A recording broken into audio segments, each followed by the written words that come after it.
கடனுடைய நிலைமையில் நாம் மரணித்தால் சொர்க்கம் செல்வோம் என்பது உறுதி அல்ல, அந்த கடனை அடைக்காமல். புரிந்து கொள். கிரெடிட் கார்டை பயன்படுத்துபவர்களே அறிந்து கொள்ளுங்கள்,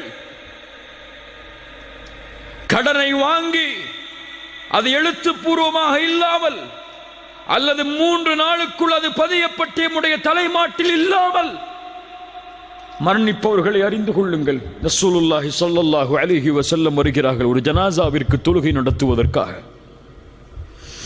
வந்து கேட்டார்கள், இந்த ஜனாசாவிற்கு கடன் இருக்கிறதா?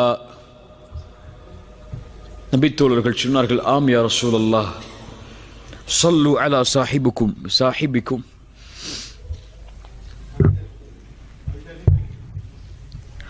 ஸல்லு அலா சாஹிபிக்கும்